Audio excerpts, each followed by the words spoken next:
So ladies and gentlemen, with those short introductions, I now invite our distinguished chair, Shri Rajbhushan Chaudhary ji, for the opening remarks. Over to you, sir.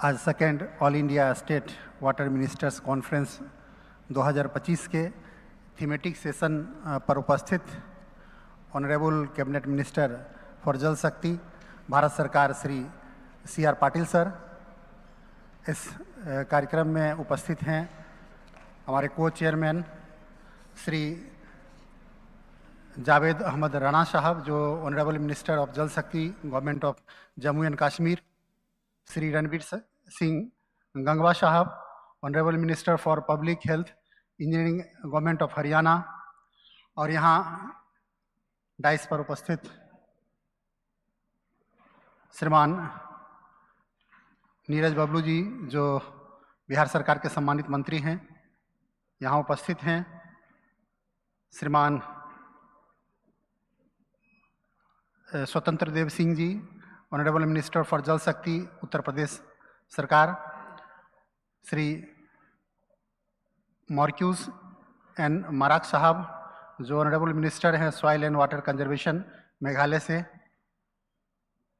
Dice पर उपस्थित हैं श्रीमान राजीव मित्तल साहब, DG NMCG, Joram बेदा साहब, जो commissioner हैं soil conservation for Meghalaya, श्रीमान संतोष कुमार मल साहब, जो प्रिंसिपल सेक्रेटरी हैं बिहार से, श्रीमान Ved Prakash Mishra ji, joint secretary ministry of environment, forest and climate changes, और इस कार्यक्रम में उपस्थित हमारे अलग अलग स्टेट से आए हुए सभी सम्मानित मिनिस्टर, जल शक्ति मिनिस्ट्री के सेक्रेटरी मैडम देवाशीष मुखर्जी जी, श्रीमान श्री अशोक कुमार मीना साहब, मैडम अर्चना वर्मा जी, एवं इस कार्यक्रम में उपस्थित सभी इमिनेंट स्ट्रेटेजिक थिंकर्स और उद्योग जगत के कैप्टन्स और हमारे मीडिया के साथियों, आप सभी को मेरा सादर नमस्कार। आज हम सब इंडिया 2047 ए वाटर सिक्योर नेशन के इस थीमेटिक सेक्शन, जो है कि integrated river basin and coastal area management में अपने विचार साझा करने के लिए यहाँ आए हुए हैं। जैसा कि हम सब जानते हैं कि जल ही जीवन है, जल के बिना जीवन की कल्पना नहीं की जा सकती है। वो ऐसे कि अगर हम मेडिकल साइंस के हिसाब से बात करें तो एक एवरेज एडल्ट के बॉडी में अप्रॉक्स 60% वाटर कंटेंट होता है वेट बाय वेट, और अगर एक टिपिकल सेल की बात करें तो 70 to 80% of weight by weight उसका जो कंटेंट होता है वाटर कंटेंट होता है। हमारे ब्रेन में 75%, ब्लड में 83% और किडनी में 83% वेट बाय वेट जो होता है वो वाटर से बना होता है। जहाँ तक अर्थ का सवाल है, about 71% of earth surface is covered by water, but only 1.2% of Earth's water is fresh water that is accessible like in rivers, lakes, ponds and in form of groundwater. And 98.8% of water on Earth is either saline water in oceans, glacier, और इतना deep है ground में कि हम उसको assess नहीं कर सकते हैं। अगर दुनिया के हिसाब से भारत के संदर्भ में बात करें तो दुनिया का 18% पॉपुलेशन भारत में निवास करता है, और सेफ ड्रिंकिंग वाटर की बात करें तो only 4% of safe drinking water हमारे पास है। इसलिए जल की महत्ता बहुत ज़्यादा है और इसीलिए हम सब जल को लेकर के इतना कार्यक्रम कर रहे हैं। और जैसा कि हम सब जानते हैं कि जल के अधिकता से, जिस तरह से विटामिन के डिफिशियंसी से भी बीमारी होती है और विटामिन के एक्सेस से भी बीमारी होती है, उसी तरह जल के अधिकता से फ्लड के समस्या से हम जूझते हैं। और अगर जल की कमी हो जाए तो सूखाग्रस्त भी हो जाते हैं। इसलिए वाटर का एक समग्र मैनेजमेंट करने की आवश्यकता है, ताकि ना तो कमी हो और ना ही एक्सेस हो। जैसा कि हम सब जानते हैं कि भारत 2015 में सभी संयुक्त राष्ट्र देशों द्वारा अपनाए गए सस्टेनेबल डेवलपमेंट गोल के प्रति प्रतिबद्ध है। Bharat United nation framework convention on climate changes और इसके पेरिस समझौते का भी सदस्य है, जिसका उद्देश्य है कार्बन उत्पादन को कम करना। ऐसे ग्लोबल कमिटमेंट को पूरा करने के लिए एक महत्वपूर्ण theme integrated river basin and coastal area management की है। आज कुछ प्रमुख चुनौतियां हैं जिन्हें विचार करना आवश्यक है। फ्रेश वाटर सिस्टम मानव जाति, वनस्पति, जीव जंतु के लिए अत्यंत महत्वपूर्ण है। मानव द्वारा नदियों के अनसस्टेनेबल एक्सप्लॉयटेशन और मॉडिफिकेशन से नदी प्रणालियों का हानिकारक इम्पैक्ट पड़ा है और इसके परिणाम स्वरूप बायोडाइवर्सिटी, वेटलैंड, एग्रीकल्चर प्रोडक्टिविटी पर भी निगेटिव इम्पैक्ट पड़ा है। मैंग्रोव फॉरेस्ट कवर का कम होना, सॉइल इरोजन और अत्यधिक मछली पकड़ने की प्रैक्टिस कोस्टल इकोसिस्टम के लिए हानिकारक साबित हुआ है। रिवर बेसिन और कोस्टल एरिया के प्रबंधन के प्रति उपेक्षा क्लाइमेट चेंज और मैन मेड डिजास्टर को बढ़ावा देता है। जल, ऊर्जा, भोजन, वन और बायोडाइवर्सिटी के बीच हाई लेवल का एक इंटरडिपेंडेंस होता है, खास करके रिवर बेसिन मैनेजमेंट और कोस्टल एरिया मैनेजमेंट के संदर्भ में। इसलिए रिवर बेसिन मैनेजमेंट और कोस्टल एरिया के मैनेजमेंट के लिए इंटीग्रेटेड दृष्टिकोण अपनाने की आवश्यकता है।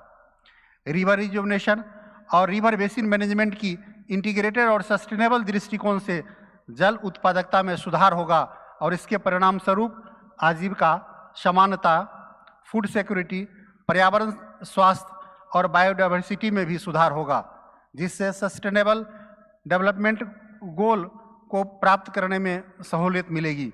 कोस्टल एरिया मैनेजमेंट में भी इंटीग्रेटेड अप्रोच क्लाइमेट चेंज और अर्बनाइजेशन के दबावों से कोस्टल इकोसिस्टम की सुरक्षा में मदद मिलेगी और सस्टेनेबल डेवलपमेंट गोल को प्राप्त करने में सहायता मिलेगी। भारत सरकार की Namami Gange programme integrated river management दृष्टिकोण का सबसे अच्छा उदाहरण बन सकता है।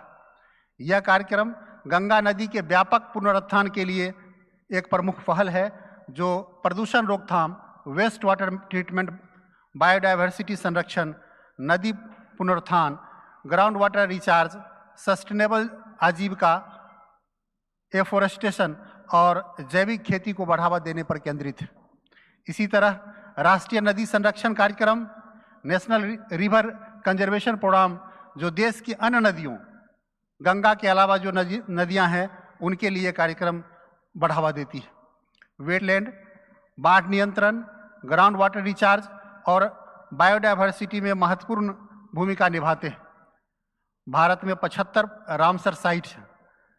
The wetland conservation and management rule 2017, national plan for conservation of aquatic ecosystem जैसे पहलों के साथ वेटलैंड्स की बहाली, संरक्षण और इसके सस्टेनेबल प्रबंधन के लिए कम्युनिटी पार्टिसिपेशन पर जोर दिया गया है।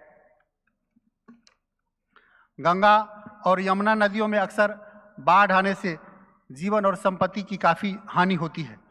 बाढ़ प्रतिरोधक क्षमता को मजबूत करने के लिए उठाए गए अलग अलग स्टेप्स हैं और खास करके फ्लड फोरकास्ट में सुधार, बांध सुरक्षा, संवेदनशील क्षेत्रों में निर्माण को प्रतिबंधित करना और शहरी योजना में फ्लड प्लेन मैनेजमेंट को इनकॉर्पोरेट करना शामिल है। The national institute of urban affair, स्वच्छ गंगा मिशन NMCG के के साथ मिलकर शहरी नदी प्रबंधन का नेतृत्व कर रहा है और रिवर सिटी अलायंस के माध्यम से sustainable river front development, waste water treatment और शहरी योजना में नदियों के एकीकरण को बढ़ावा दे रहा है। Ministry of housing and urban affairs ने राज्यों को स्थानीय परिस्थितियों के अनुसार उपायों को अपनाने के लिए दिशा निर्देश दिए हैं। जैसे कि दिल्ली में यूनिफाइड बिल्डिंग लॉज है, अलग अलग स्टेट्स के अलग अलग नियम हैं, जिसमें वर्षा जल संचयन और जल संरक्षण उपायों की आवश्यकता पर ध्यान केंद्रित करने के लिए बताया गया है। Atal mission for rejuvenation and urban transformation Amrit 2.0 कार्यक्रम के तहत नगर स्तर पर कार्यान्वयन योजनाएं तैयार की गई है, जिसमें सीवेज ट्रीटमेंट और वेस्ट वाटर को नदी में प्रवाहित होने से रोकने, rain water harvesting, aquifer management, water body conservation जो ग्राउंड वाटर रिचार्ज में मदद करते हैं। अटल भूजल योजना एक केंद्रीय योजना है जिसका उद्देश्य कम्युनिटी पार्टिसिपेशन के साथ ग्राउंड वाटर का सस्टेनेबल प्रबंध करना है, जिसमें 80 जिले के 8,213 जल संकटग्रस्त ग्राम पंचायत का चयन किया गया है और ऐसे जगह में हम रेन वाटर हार्वेस्टिंग, जल संचय, जन भागीदारी को जन आंदोलन के रूप में हमारे यशस्वी प्रधानमंत्री नरेंद्र मोदी जी के आह्वान पर और हमारे cabinet minister CR Patil sir के आह्वान पर लोग स्वतः आगे आकर के आज ये जो जल संचय जन भागीदारी है एक जन आंदोलन का रूप लेता जा रहा है। और जिन क्षेत्रों में डार्क जोन काफ़ी बन गए थे, जिन क्षेत्रों में ग्राउंड वाटर का लेवल बहुत नीचे चला गया था, वैसे जगह में अब अच्छा परिणाम आ रहे हैं और ग्राउंड वाटर का लेवल काफ़ी इम्प्रूव किया है। हाल के वर्ष में मिशन अमृत सरोवर के माध्यम से अलग अलग क्षेत्रों में अमृत सरोवर निर्माण पुनरुत्थान के प्रावधानों के साथ प्रत्येक जिले में ये कार्यक्रम लागू किया गया, जिसके कारण भी ग्राउंड वाटर के लेवल में काफ़ी इम्प्रूवमेंट हुआ है। आगे हमें संरक्षण कार्यक्रमों का विस्तार करना, जलवायु अनुकूल उपायों को शामिल करना और सक्रिय लोकल कम्युनिटी पार्टिसिपेशन सुनिश्चित करना होगा, जिससे राज्य के जल संसाधनों को सुरक्षित करने और integrated river basin and coastal area management को बढ़ावा देने में सहायक मिलेगा। धन्यवाद।